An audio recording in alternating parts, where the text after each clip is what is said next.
Yo, what is up guys? We are back and today we have a very interesting, I guess you could call it an experiment involving that little guy right there.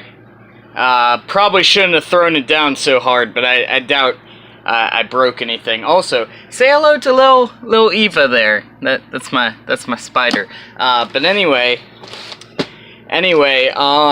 we're gonna open this up in just a minute, but before we do, I want to go over what we're trying to accomplish here. Now, if we walk over to the other room here, you can see this is where I do all my live streams and stuff, and I actually am getting ready to set up for a live stream I'm gonna be doing soon, but you can see down here we have some various composite video inputs and some HDMIs. And then you'll see over there we have an HDMI to composite on the corner there. But you'll see here that they're all labeled. So you'll see Switch, AVN, which is our composite, and then Xbox. And then we have our output.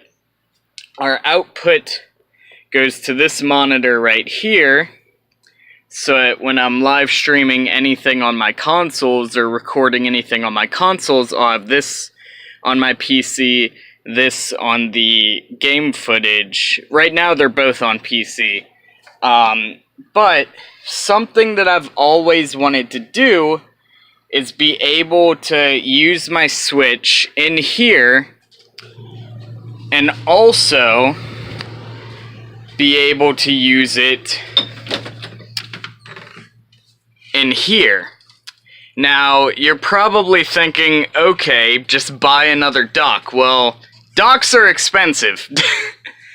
So, what I'm going to try to do is rig up a solution that will allow me to use it from that singular dock that's in there, but use it on this display or the other display. And that's where this comes in. Now, I have no clue if this is gonna work. Theoretically, it should. But I do want to say I didn't pay anything for this.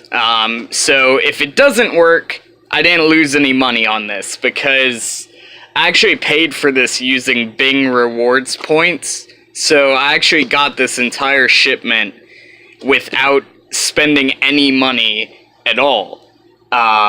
So let's go ahead and open this up and see what we got. Alright, so here we are, and here we have 25 feet of HDMI cable. Now,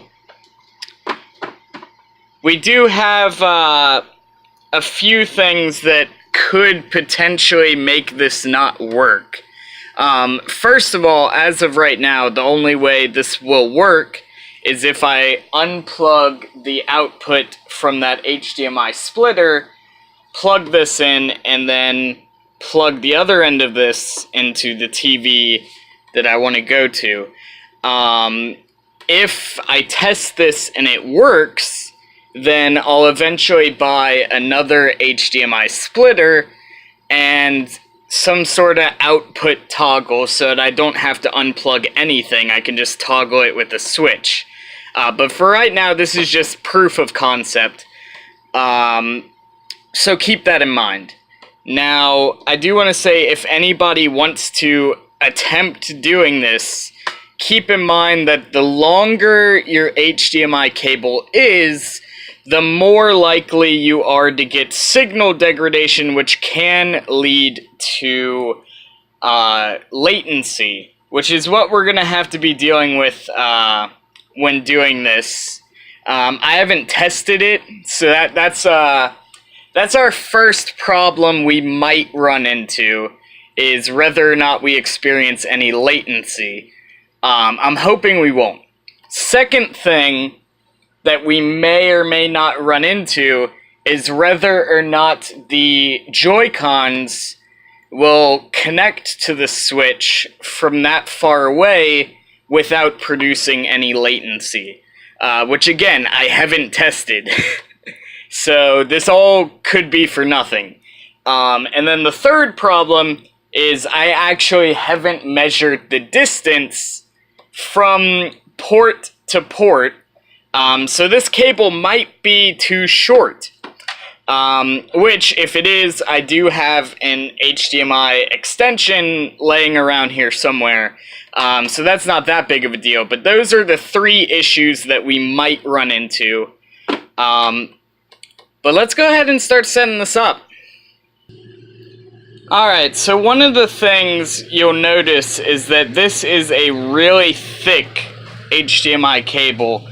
And that's because they advertise that it's made with Ethernet cable, which would be great if that actually is true. I don't know if it is.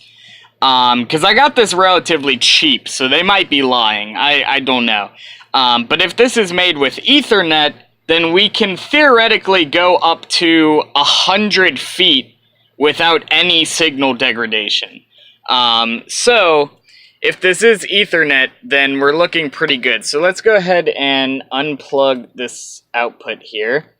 Now, because all of these are on a splitter, this will not only carry over my Switch to the other TV, but it will also carry over my Xbox and all my composite video stuff, which means we could use the Xbox in the other room as well. Unfortunately, all of our composite components have wired controllers, so we won't be able to use those, but we will be able to get video signal from them in the other room. So let's go ahead and plug this in. Alright, so this end's plugged in. It looks a little funky. Again, if this actually works, then I'll buy some sort of output toggle that will allow me to have both of these plugged in. They're usually really expensive. This little HDMI splitter here cost me $35. And to make this a permanent setup, I would actually need another one of these, and I would need some sort of output toggle. So we got that plugged in. So let's carry over the other end, which I think will reach, which is good. Let's see. Yeah, we should have plenty of length here, so that's good. Alright, let me get this hooked up real quick. Alright, so we got that plugged in now. So now, all we have to do is put the switch in the dock and see what happens. Now, I do have this going over here, but we have plenty of slack there to work with, so I can clean that up later. But for right now, let's grab the switch, we'll throw it in there, we'll see what happens.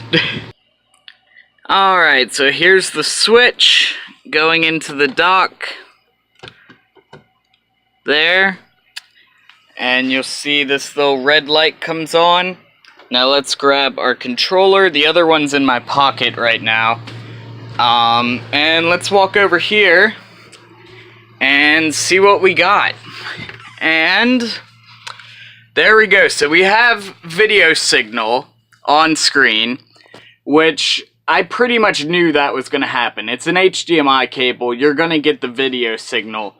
So I knew that was going to happen. But the real question is, do we have any latency? Because that's going to be the determining factor on whether or not we can game on this. So let's go ahead and hop onto some Crash Bandicoot and see what we got here.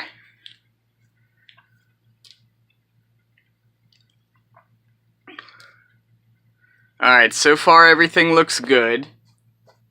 We're gonna wait until we actually get in game here.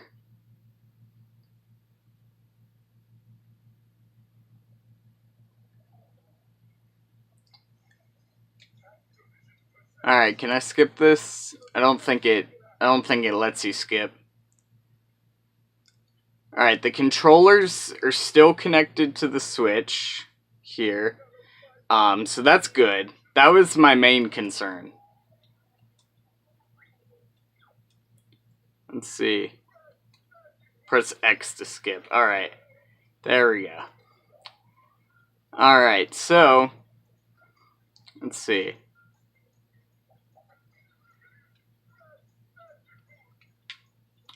Let me see here. Alright. So far everything feels good. I'm not seeing any latency here. If there is any, it's not very noticeable. So that's good. That's a good sign. Alright. Let's hop in. Alright. It felt like there might have been a little bit of latency when I selected the game, so that could be a problem. We're gonna hop in and see, but that could be a problem. All right. So here we go. Nope, it all feels good. We feel really good right now. Let's try the other one. Alright, so... Alright. Yeah, we're good. We're good. There is no latency. Alright, so that's pretty much this. So now comes step 2, where I'm gonna have to get an HDMI splitter so I can have both of these hooked up at the same time, so I don't have to keep unplugging them. Because this TV only has one HDMI port. And then I'm going to have to tidy up all this cabling, which isn't a big deal. And then over here, we are going to have to get some sort of output toggle so that I don't have to keep unplugging these. But the concept works. So, that's pretty cool. That's pretty cool. I actually wasn't sure how well it would work, but as you can see, it is working surprisingly well. So, I can actually game in here now without needing another dock. This cable that I bought here was like $15, $12, somewhere around there. I will have to buy some splitters and adapters and stuff so I don't have to keep unplugging everything. But the proof of concept is there. So, that's pretty much the end of this video. We're not really going to be using this setup on the channel. This was more of a personal thing. So I can just play the game in the bedroom and in the recording studio without having to buy another dock. Because let's be honest, those docks are really fucking expensive. So, who knows? Maybe some of you might want to try something like this out. I would recommend, if you're going to do it, you know, have some splitters and stuff so you don't have to keep hot plugging everything. Or hot swapping the inputs, or outputs, I should say. And keep in mind, the further you go, the more likely you're going to get latency. And keep in mind that the controllers are only going to work within a certain range. I actually don't know how far you can go with these. Maybe we'll test that in another video. But for now, that's going to end this video. I'm actually really happy that this worked. I'm going to have to tidy up the cabling a little bit, but it does work. And that little bit of flickering you're seeing on screen, that's just a result of me recording the screen. That's actually not showing up here in person. So that being said, that's going to end this video. So thank all you guys for watching. That was supposed to be a thumbs up, but I was too close to the camera. Thanks all you guys for watching. Don't forget to hit that subscribe button and become one of the ground babies. I'll see all you guys next time. Goodbye, guys.